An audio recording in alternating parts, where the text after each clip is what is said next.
오늘 저희가 함께 나눌 설교의 제목은 예수의 이름으로 교회가 된 사람들이라는 제목으로 말씀을 나누려고 합니다. 사도행전은요, 결국에 예수를 주로 고백하는 처음 믿는 사람, 첫 번째 그리스도인들이 만든 교회 이야기다라고 이해해 주시면 될 것 같아요. 그래서 오늘도 그 교회 이야기를 함께 나눌 건데요.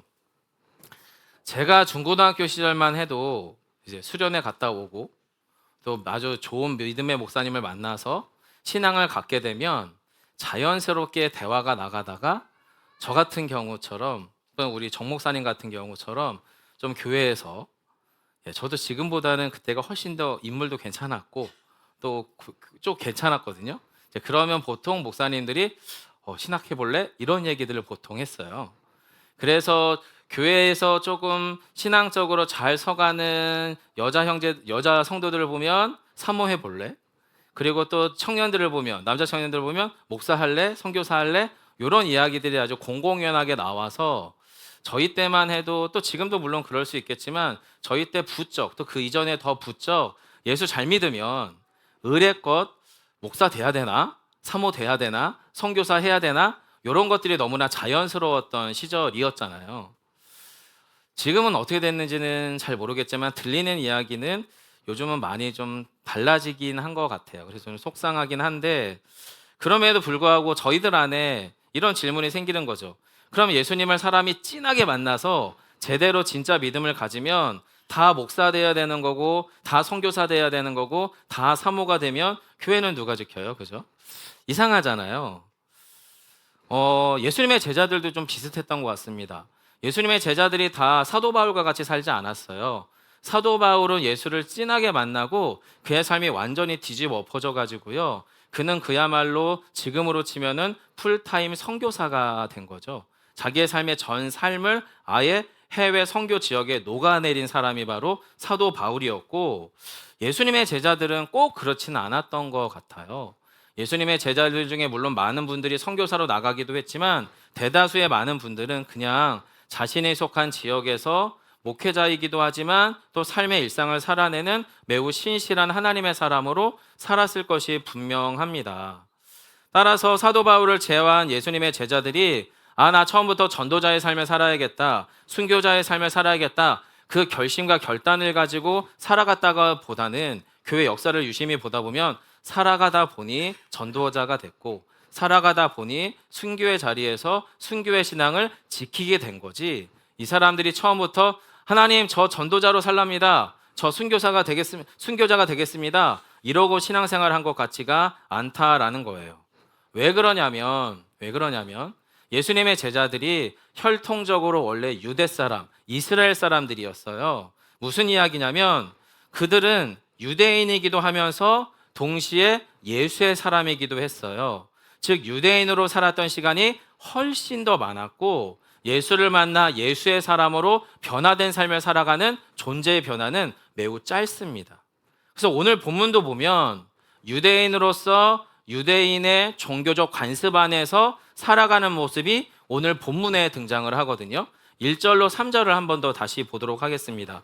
자막 부탁드릴게요. 1절로 3절 같이 읽겠습니다. 시작. 제9시 기도 시간에 베드로와 요한이 성전에 올라갈새 나면서 못 걷게 된 이를 사람들이 메고 오니 이는 성전에 들어가는 사람들에게 구걸하기 위하여 날마다 미문이라는 성전문에 두는 자라. 그가 베드로와 요한이 성전에 들어가려 함을 보고 구걸하거늘. 아멘. 자, 여러분 본문에 보시면 제9시 시간에 누가 기도를 했냐면 베드로와 요한이 지금 성전으로 들어가는 기도를 하고 있는 거예요. 본문 안에서 지금 성전 근처에 매일같이 일어나는 일 두 가지를 지금 설명하고 있습니다. 이 본문이.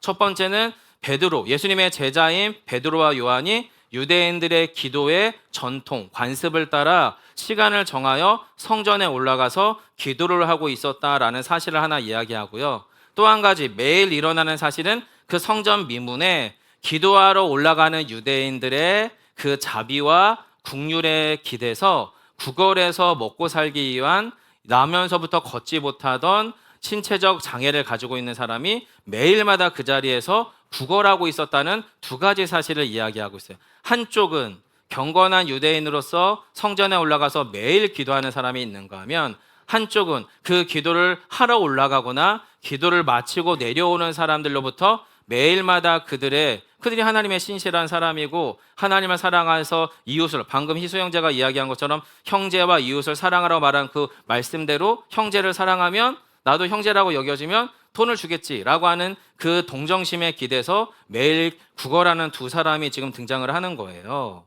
자, 그런데 이 본문을 이제 설교를 준비해 가면서 궁금했어요. 이 베드로하고 요한은 시간을 정해서, 요 9시라고 말하는 거 오후 3시거든요. 오후 3시에 몸을 일부러 일으켜서 성전에 올라가서 무슨 기도를 할까? 그 정도로 간절하고 뭔가 절박한 기도의 제목이 있는 걸까? 뭐 이런 생각들을 쭉 하면서 자유를 조금 찾아보기 시작을 했어요. 그랬더니 예수님 시대 때 유대인들은 하루에 총 3번 기도를 했다고 합니다. 오전 9시, 그 다음에 정오, 낮 12시, 그리고 오후 3시에 시간을 정해놓고 소위 경건하다, 신실하다라고 할 만한 유대인들은 매일 3번에 걸쳐 기도를 했대요.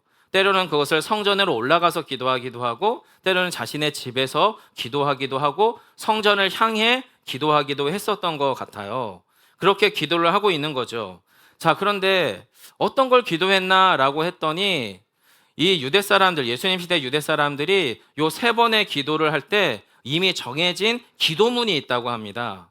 방금은 희수 형제께서도 기도할 때 본인이 적어온 기도문을 낭독한 것처럼 이 사람들이, 유대인들이 매번 이 기도 시간에 기도를 아주 그냥 떠올려서 저절로 막 이렇게 없는 기도를 만들기가 어렵잖아요. 그러니까 매일 하는 기도다 보니까 기도문이 정해져 있고 그걸 배우고 암송하고 외워서 그 기도문을 낭독하는 기도였는데 총 18개의 기도문으로 구성된 기도문이더라고요.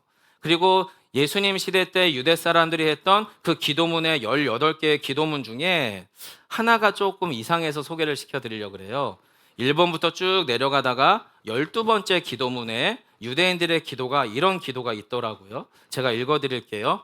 하나님, 배교자들에게 소망이 없게 하시고 교만한 나라는 빨리 우리 생애에서 뿌리 뽑히게 하소서. 그리고 나사렛 당원들과 이단자들을 빨리 망하게 하시고 그들을 생명책에서 지워지게 하시며 그들이 의인들과 함께 기록되게 하지 마소서. 교만한 자들을 겸손케 하시는 주님, 당신을 축복합니다. 라고 기도했대요. 여러분, 여기서 말하는 배교자, 여기서 말하는 나사렛 당원, 여기서 말하는 이단자들이 누구였을까요? 예, 놀랍게도 베드로하고 요한이에요. 베드로와 요한처럼 예수 믿는 유대 사람들이에요.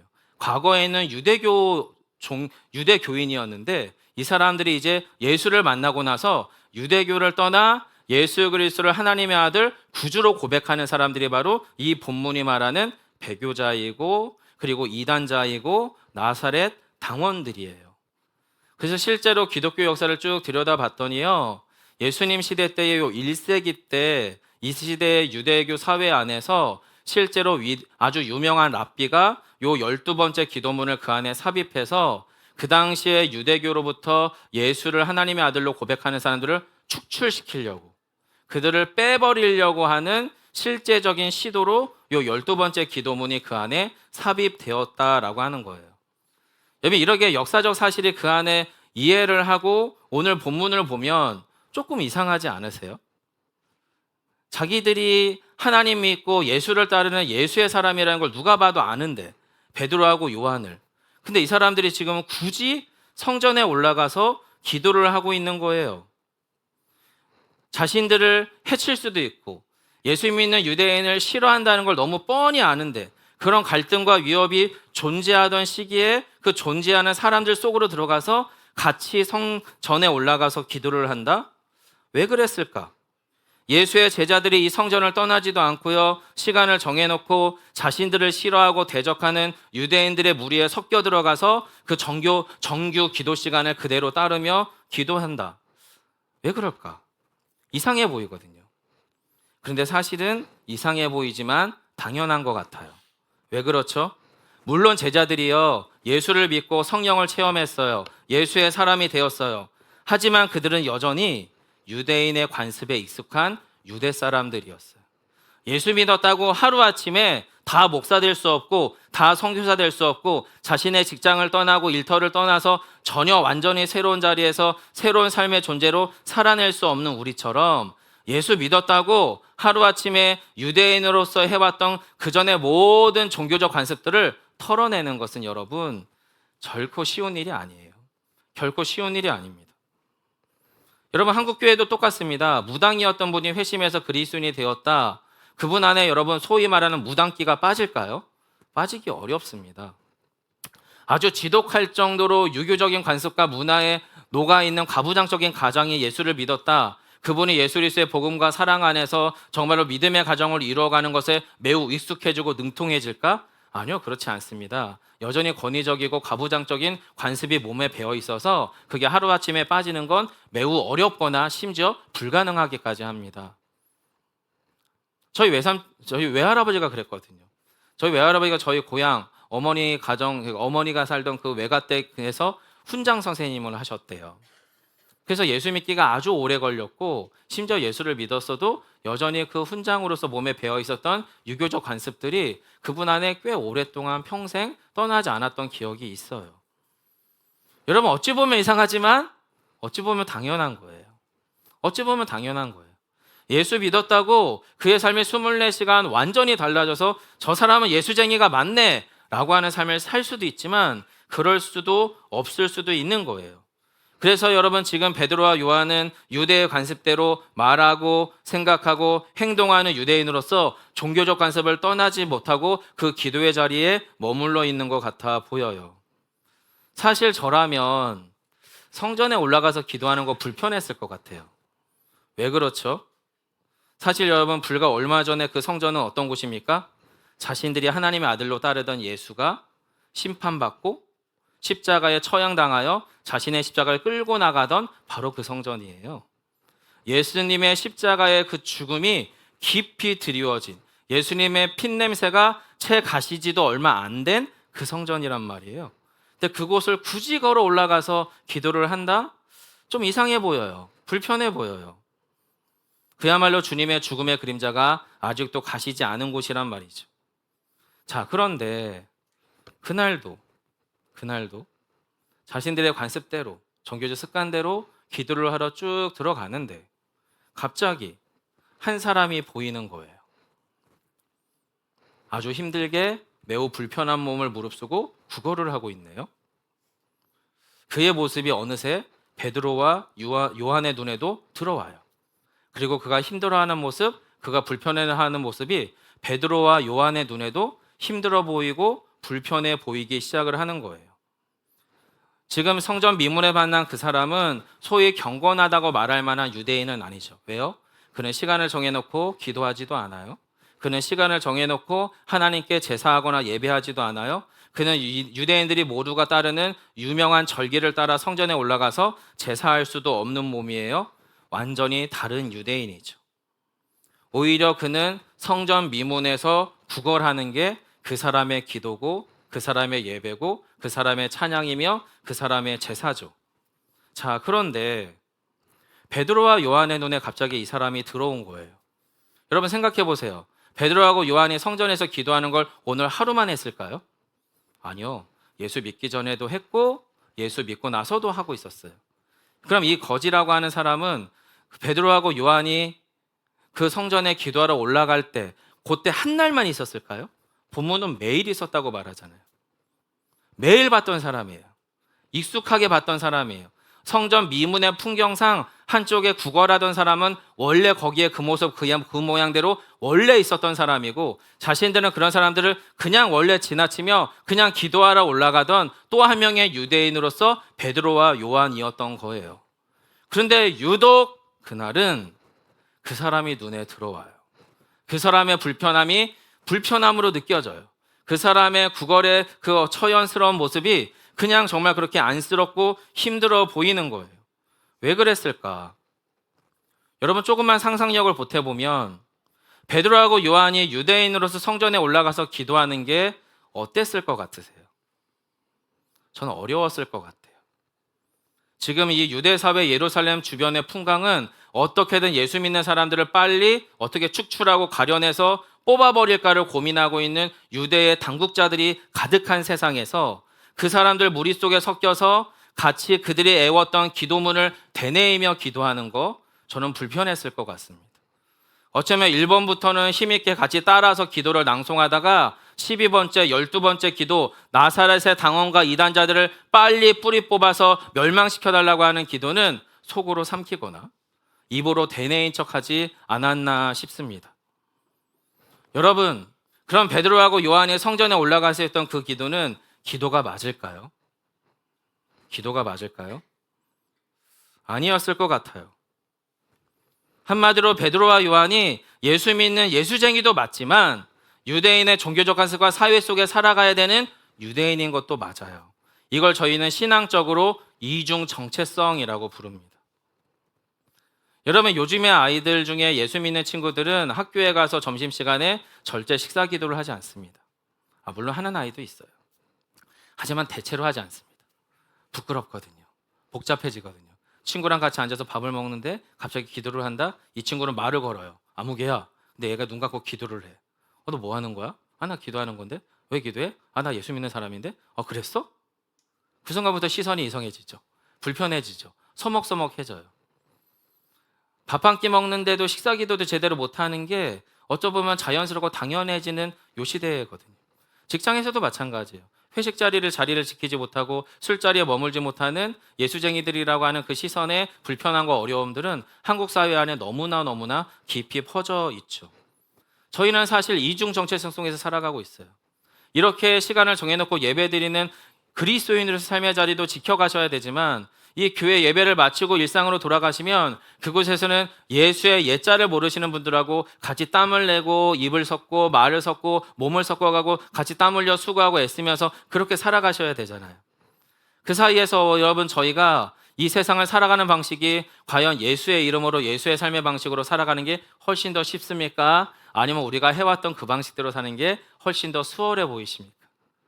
사실 우리는 결론을 알고 있죠. 그게 더 쉬워요. 즉 베드로하고 요한이 우리보다 예수를 세게 만났는데 어떻게 그렇게 할 수 있어? 라고 오해하실 필요 없어요. 사람이라면 다 그렇게 할 수 있는 거죠. 그런데 이날은 기도하러 올라갔는데 올라가질 않고 이 거지가 자신을 불러 세우자 그 사람하고 대화하기 시작하는 거예요. 그러면 그의 삶이 보이기 시작하는 거죠. 더 정확하게 뭐가 보여요? 그 사람이 거지고 그거라는 사람이라고 하는 게 보이는 게 아니라 그 사람의 영혼이 보이기 시작했어요. 영혼이 보이기 시작했어요. 성도 여러분, 우리가 베드로와 요한처럼 이런 신앙 정체성 가운데 혼란과 위협을 느끼는 신앙 생활 중이라면, 또는 우리 주변에 내가 예수 믿는 사람이라는 것을 말할 수 없는 어려움과 애매한 가운데에서 지금 여러분께서 지금 이렇게 예배하고 찬양하고 기도하는 것이라면, 여러분, 우리도 베드로하고 요한과 삶의 처지가 그렇게 크게 다르지 않은 거지요. 그런데 그랬던 베드로하고 요한이 갑자기 이 사람을 보면서 다른 마음이 들어오기 시작하는 거예요. 그 상황 속에서 뭔가 다른 것을 전해주고 싶어지는 거죠. 그게 여러분 5절로 6절입니다. 같이 한번 읽어볼까요? 함께 합니다. 내가 그들에게서 무엇을 얻을까 하여 바라보거늘 베드로가 이르되 은과 금은 내게 없거니와 내게 있는 이것을 내게 주노니 일어나 걸으라 하고. 아멘. 성도 여러분, 이건 정말 엄청난 고백이에요. 단지 미문의 거린의 인생에 기적을 불러들이는 주문이 아니에요. 예수의 이름, 나사렛 예수 그리스도의 이름으로 일어나 걸으라 라는 것은 과거 우리의 교회들이 가르쳤던 주문이 아니에요. 저 어렸을 때 교회에서나 목사님들이 종종 나사렛 예수 그리스도의 이름으로 물러날지어다 이런 기도를 되게 많이 하셨어요. 저도 그런 기도를 많이 배웠고 또 그 기도에 권세와 능력이 있다는 것도 믿어요. 그런데 믿는 것과 그것을 뭔가 신비한 효력이 있는 것처럼 여기는 것은 기독교 신앙과 많이 다릅니다.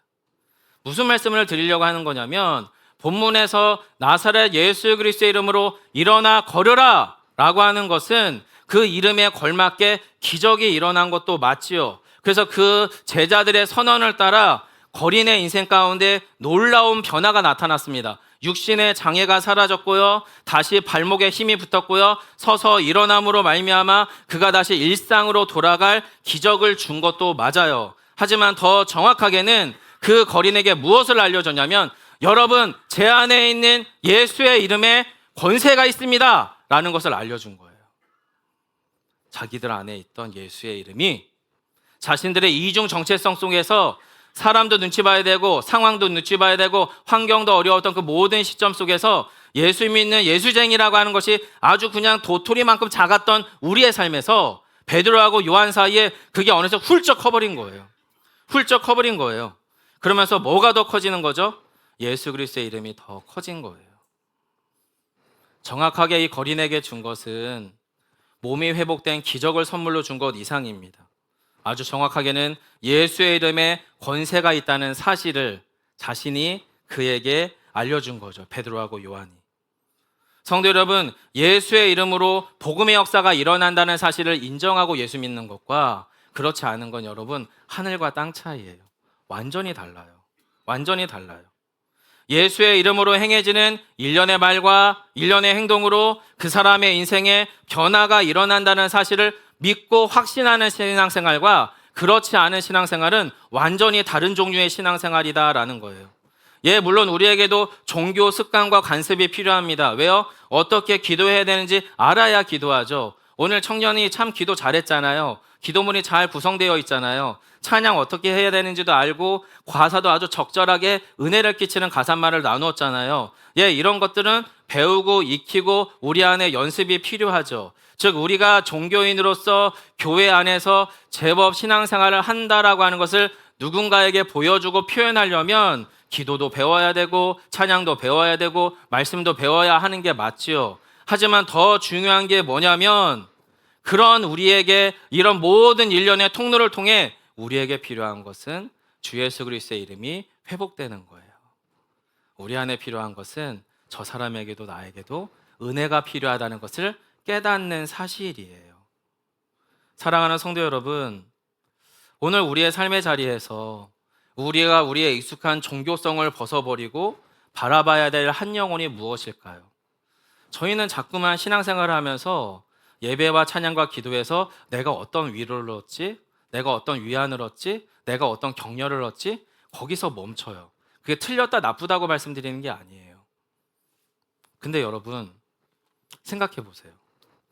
예수님께서 당신이 하나님의 아들로서 당신의 전부를 주시기까지 우리를 완전히 사랑했다는 게 전혀 의심되지 않고 완전히 믿어진다면 왜 저희는 한 주 한 주마다의 그 은혜가 또 한 주만 한 주마다 나의 위로와 격려가 필요한 심정이 될까요? 아닐 것 같은데. 아닐 것 같은데요. 제가 서울에서 대학을 다니면서 한참 여러 가지 어려움과 애로사항들이 있을 때 한 번은 엄마가 너무 보고 싶은 거예요. 그때 여러 가지 가정과 상황들 때문에 어머니가 저쪽 남인천 쪽에 문학경기장쯤 어디 거기 살았어요. 어린 마음에 그냥 엄마가 보고 싶어서 이제 상황상 엄마가 어디 있는지를 수소문하고 찾아간 거죠. 보고 싶어 갔어요. 근데 여러 가지 이유들로 또 제가 마음이 상하고 화가 나서 제대로 정말 맛있는 음식을 차려줬는데 그것도 제대로 먹지도 않고 그냥 튀어져 나왔죠. 너무 화나고 억울하고 속상하고 서글퍼서 그렇게 나왔었던 것 같아요. 근데 시간이 많이 지나고 제가 이제 목사가 되고 주님의 사랑이 어떤 의미인지 제 안에 깨달아지면서 어머니에게 그때의 상황들에 대해서 사과하고 어머니에게 용서를 구했어요. 여러분 그때 어린 마음에 제가 느꼈던 건 뭐냐면 이 모든 답답하고 힘든 상황에서 엄마를 만나면 정말 좋겠다라는 마음 한 가지였어요. 우리의 신앙생활도 비슷해요. 우리가 이중정체성 속에서 살아가는 게 결코 쉽지 않아요.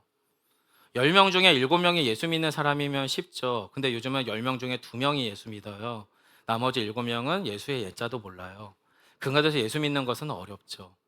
그럼 딱 이곳이 우리를 못 알아주는 세상 속에서 힘들게 신앙을 지키며 살아가다가 이곳에서 서로가 예수 믿는 거 알아봐 줄 수 있는 사람을 만나는 자리로 생각하고 여길 수 있다면 여러분 얼마나 좋겠어요. 굳이 이곳에서 왜 고집이 필요하고 이곳에 내 원칙이 왜 필요하고 왜 옳음이 필요하겠어요? 그냥 서로가 정말 최선을 다해 신실하게 살았구나라고 하는 것에 대한 사랑과 격려만 품어지면 되는데 말입니다. 성도 여러분, 지금 베드로하고 요한의 눈에 그게 들어온 거예요. 저 성전에 올라가서 내가 유대인으로서 기도하는 경건한 제법 괜찮은 사람이라는 것을 입증하는 것보다 단 한 번도 제대로 귀담아 듣지 못했고 눈여겨보지 못했던, 언제부터 이 사람은 저기 있었는가 싶었던 그 사람과의 대화 속에서 그 영혼을 바라보기 시작한 거죠. 그렇게 베드로하고 요한이 자신의 종교성을 벗어버리고 그 한 영혼에 집중하기 시작한 거예요. 저와 여러분의 성전 미문은 어딜까요? 아마 여러분의 가정 안에 있을걸요? 우리의 부부 관계 안에 있을걸요? 여러분의 자녀를 바라보는 저와 여러분의 시선 가운데 있을걸요? 도무지 이곳은 하나님도 어떻게 할 수 없다고 느껴지는 모든 것이 주저앉은, 나면서부터 걸을 수 없었던 이 사람의 인생 같은 그 어떤 현장이 저와 여러분 곳곳 가운데 놓여 있을 겁니다. 여러분, 거기에 무엇을 돌려주시겠습니까? 그 상황에, 그 영혼에게, 그 사람에게 여러분은 무엇을 전해주시겠습니까? 그게 여러분 6절로 10절이에요. 같이 한번 읽어볼까요? 함께 하겠습니다.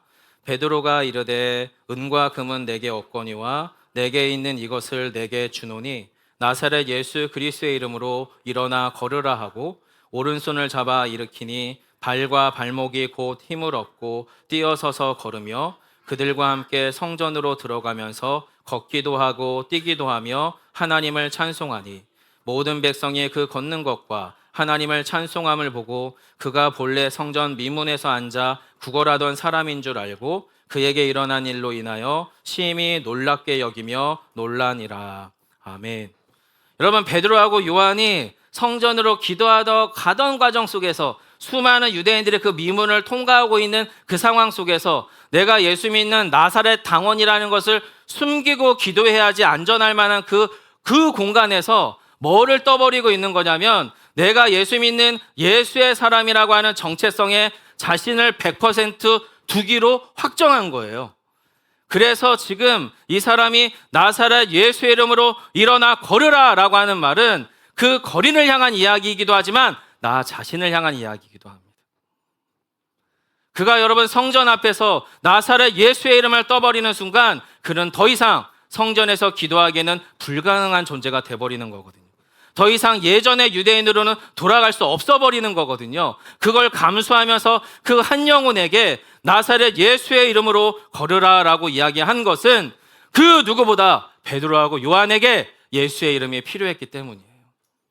그리고 그 누구보다 과거에는 동전 한 입 줄만한 인생이었던 그 사람에게 가장 필요한 것은 금과 은이 아니라 나사렛 예수라고 하는 그분의 권세 있는 생명의 이름이라는 것을 확신했기 때문이에요. 그래서 이 놀랍고도 과감하고도 목숨을 던질 것 같은 과감한 고백 속에서 그가 이야기하고 있는 겁니다. 성도 여러분, 예수 믿는 사람은요, 예수의 이름이 회복되면 내 손 안에 은과 금이 없어도 줄 게 생겨요. 물론요, 교회에도 많은 일들이, 사람들이 하는 많은 일들이 은과 금을 필요로 하죠. 하지만요, 예수 이름이 회복되면 은과 금이 없어도 내가 줄 게 생긴다니까요. 예수의 이름으로 기도할 수 있는 힘이 붙어요. 예수의 이름으로 사랑의 교제를 나눌 수 있는 용기가 붙어요. 예수의 이름으로 그의 영혼을 돌아볼 수 있는 세심한 주님의 마음이 우리 안에 스며들어와요. 근데 우리는 자꾸만 내 주머니에 은과 금이 있냐 없냐, 얼마나 있느냐 때문에 걸려요. 자신감도 걸리고 믿음의 크기도 걸리는 것 같고 교회에서의 봉사의 크기도 걸리는 것 같아요. 예, 그래 보일 수 있죠. 왜냐하면 대다수가 그렇게 신앙생활하는 한국 교회 현실이기 때문에 그렇습니다. 하지만 본문을 보세요. 본문 안에서 지금 베드로하고 요한이 뭐라고 얘기합니까? 내 손 안에 은과 금은 없을지라도 내가 너에게 줄 것이 있으니 곧 나사렛 이름으로, 나사렛 예수의 이름으로 일어나 걸으라라고 말하잖아요. 저희가 서로에게 줄 것은 이것뿐인 줄 믿습니다. 성도 여러분, 예수의 이름이 회복되면 내 손에 은과 금이 없어도 줄 게 생겨요. 은과 금이 없어도 부끄럽지 않아요. 겁먹지 않고 할 수 있는 말이 생깁니다. 그리고 무엇보다 예배가, 기도가, 찬양이 사라진 인생 가운데 진정한 예배가 회복됩니다. 이 거리 내 예배는 어디서부터 시작됐나요? 성전 한복판에서 시작됐나요? 아니요. 구걸의 자리에서부터 시작됐습니다. 주저앉고 걷지 못해서 아무것도 할 수 없는 인생, 바로 그 한복판에서 진짜 하나님을 향한, 구주 되신 예수 그리스도를 향한 예배가 회복됐습니다. 기도가 회복됐습니다. 찬양이 회복됐습니다. 그 기쁨을 견딜 수 없어서 그 기쁨으로 성전으로 뛰어들어갔습니다.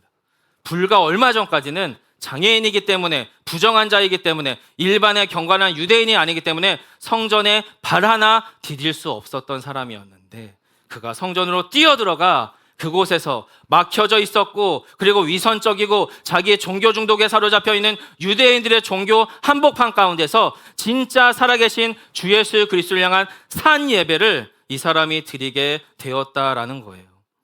여러분, 제자들의 눈에 상황이 아니라 영혼이 보이기 시작했어요. 제자들의 눈에 은과 금이 아니라 한 영혼이 보이기 시작을 했어요. 그렇게 한 영혼이 보이기 시작하자 제자들의 입에서 예수의 이름이 나오기 시작했어요. 예수의 이름이 흘러나오기 시작하자 성전 한복판에서 복음의 역사가 일어나기 시작했죠. 유대교의 심장, 성전 그 한복판에서 예수의 이름으로 시작된 교회라고 불려지는 사람들이 태어나기 시작한 겁니다. 결국에 성도 여러분, 초대교회는 예수의 이름으로 성전이나 회당이 아니라 교회가 된 사람들의 이야기입니다. 저는 우리 예수비봉교회가 똑같다라고 생각합니다. 향남에 살든 비봉에 살든 어디 먼 곳에 살든 상관없어요. 다 이곳에 오면 이곳에서는 예수의 이름을 소유한 사람이어야 돼요. 내 이름 말고, 내 자존심 말고, 내 입장 말고 예수의 이름. 그 이름이 우리 안에 생명이 되는 줄 믿어요. 그 예수의 이름이 우리를 회복하게 하실 줄 믿습니다. 이 놀라운 진리, 예수의 이름으로 교회가 된 한 분 한 분이 되셔서 우리 예수비봉교회가 성령 안에서 진리 안에서 생명의 교회가 되기까지 예수의 이름을 우리의 내면에서, 우리의 가정에서, 우리의 교회에서 회복하시기를 간절히 축원합니다.